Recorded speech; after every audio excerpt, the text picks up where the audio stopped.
entrenar a nuestros voceros para enfrentarse a medios de comunicación? Primero, hay que hacerles entender que ellos son los principales responsables de custodiar la reputación de su marca. Ellos son los principales embajadores. ¿Por qué? Porque ahora con la viralidad o con la virtualidad, cualquier cosa que haga mal o chistosa o agradable, un vocero o alguna persona o algún empleado de cualquier compañía, entonces la atención de la opinión pública no se va a ir hacia esa persona, sino a la marca que lo acobija. Vámonos a un ejemplo muy cercano. En uno de los mundiales pasados, 2 colombianos de una compañía X, de una aerolínea, se hicieron famosos porque pusieron a algunas personas a pronunciar groserías en su idioma, porque metieron trago y no debían, bueno, entre otras cosas que sucedieron.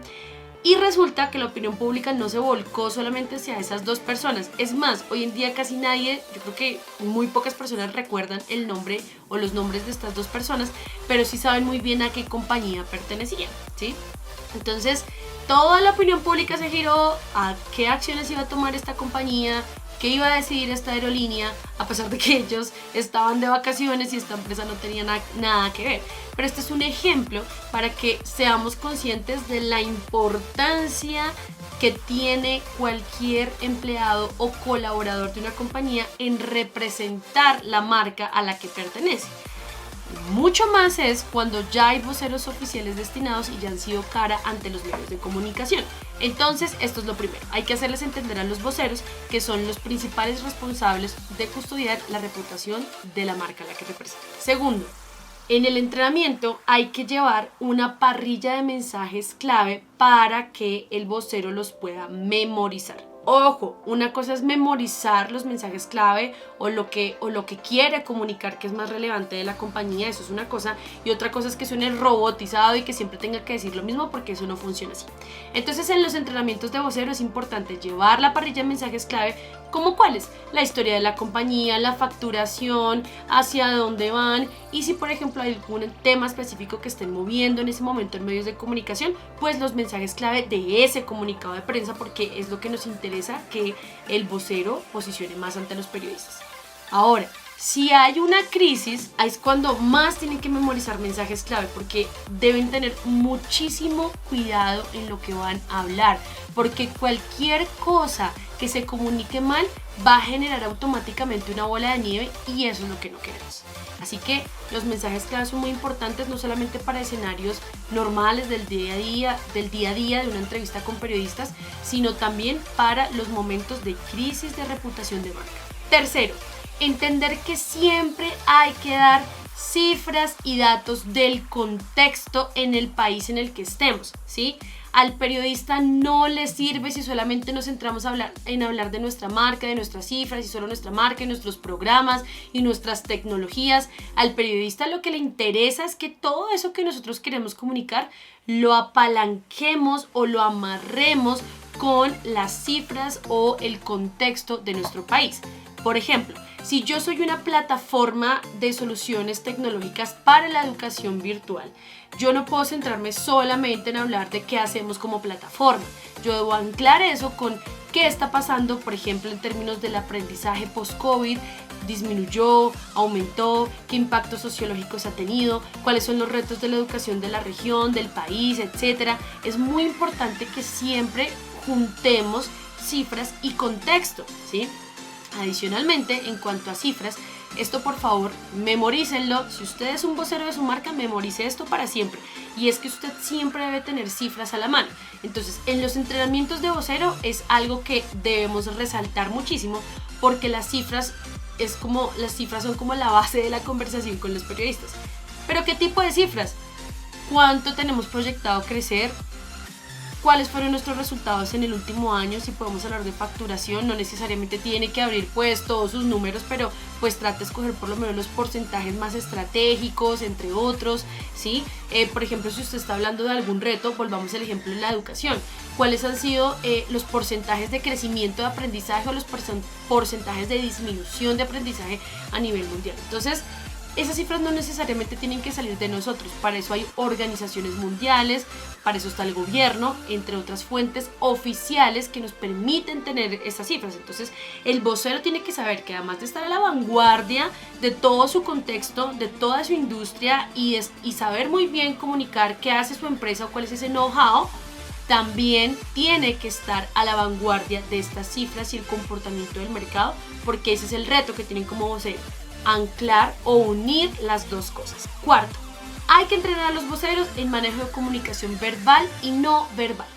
Hay voceros, e incluso le pasa a los presidentes, a los cargos más altos, les pasa que son nerviosos, les pasa que son ansiosos. Por ejemplo, pasa que soy del que, no sé, estoy en una entrevista, pero entonces tengo que tener algo en la mano. Entonces tengo el esfero y estoy oprimiendo el esfero, o tengo que tener una hoja, tengo que tener algo en la mano, y si no tengo algo en la mano, entonces por debajo de la mesa estoy moviendo los pies.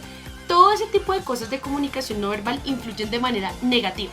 Por ejemplo, si yo estoy en una entrevista y me preguntan, oye, ¿cómo has estado? ¿Has estado bien? Y yo digo, sí, claro, estoy perfecta, estoy súper emocionada. Pues claramente no estoy comunicando la verdad en mi mensaje, porque yo puedo decir que estoy bien, pero estoy transmitiendo todo lo contrario.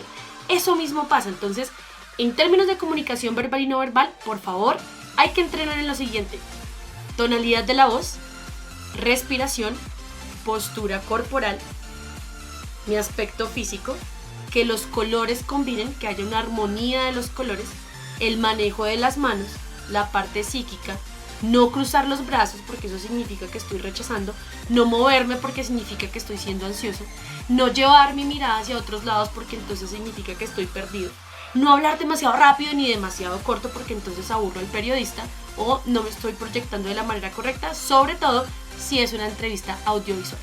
Hay muchos aspectos de la comunicación no verbal y creo que eso puede dar para otro tema, pero es importante que la comunicación verbal y no verbal se cuide, porque recuerden, y esta es la conclusión de este punto, nosotros comunicamos casi que un 90% con nuestras expresiones que con lo que hablamos. Entonces ahí hay una carga supremamente importante de responsabilidad en cuanto al manejo de nuestra comunicación no verbal. Quinto y último, hay que cerrar estos entrenamientos de voceros con un fogueo de entrevistas. Hay que poner al vocero en una situación o recrear una situación como si se estuviera enfrentando a una crisis de reputación de marca, y también hay que hacer un fogueo de entrevistas o unas simulaciones como si fuera una entrevista normal. ¿Por qué? Porque resulta que pueden haber tentaciones y trampas a lo largo de las entrevistas, ¿sí?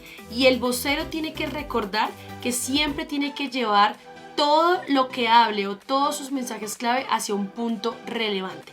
El vocero al final de este fogueo de entrevistas tiene que entender cómo manejar al periodista, cómo llevar el ritmo de la entrevista, porque es el vocero quien lleva el ritmo de la entrevista, realmente no es el periodista. Un ejemplo de ello, y eso lo hacemos acá en nuestros entrenamientos de voceros que hacemos personalizados o lo hacemos de manera presencial, un ejemplo de tipo de pregunta que puede salir es una que se llama bombardeo, y es que hacen muchas preguntas al mismo tiempo, y es, bueno, cuéntenme cuál es su perspectiva frente a lo que se viene en 2022, cuáles fueron los retos más o cuáles fueron los aprendizajes durante el 2021 y cuáles van a ser esas decisiones de inversión que se vienen para el cierre del año. Y pueden hacerle hasta 5 preguntas más, pero el vocero puede escoger si quiere responderlas todas, si quiere responder la última, si quiere responderla de la mitad. No importa que no respondan todas al mismo tiempo, no importa, porque es el vocero quien manda o quien lleva el ritmo de la entrevista. Usted como vocero deberá responder esa pregunta que le parece más estratégica, y cuando termine, de manera diplomática le va a decir al periodista: listo, respondí esta pregunta, sé que hiciste más, ¿quedaron claras tus dudas o quieres hacerme otra pregunta? ¿Sí? Siempre el vocero debe marcar o debe llevar el ritmo de la entrevista y llevar todas sus respuestas siempre al punto relevante. ¿Y cuál es el punto relevante? Pues posicionar nuestros mensajes clave y obviamente cuidar el posicionamiento de la marca a la que representa. Ahora, hay que darle a entender al vocero o formarlo para que entienda que no puede excederse en lo que comunica o ser tan cortante en lo que comunica, ¿sí? Porque, como lo he dicho en este video varias veces e incluso en otros videos de reputación de marca, cualquier respuesta puede o generar una bola de nieve o simplemente apagar un incendio de la manera correcta. Entonces eso es a lo que hay que llevar a un vocero, entender cómo manejar esas situaciones de crisis y cómo manejar una entrevista normal. Bien, en conclusión, nunca debemos mandar a un vocero a enfrentarse a una entrevista con un periodista si no ha sido preparado, sobre todo si están frente a un caso de crisis de reputación de marca. Si no saben cómo hacerlo, recuerden que es importante que se asesoren de expertos que los puedan entrenar. Y bueno, en Inspiramark también los podemos ayudar a entrenar a sus voceros y que den los mensajes clave de manera efectiva.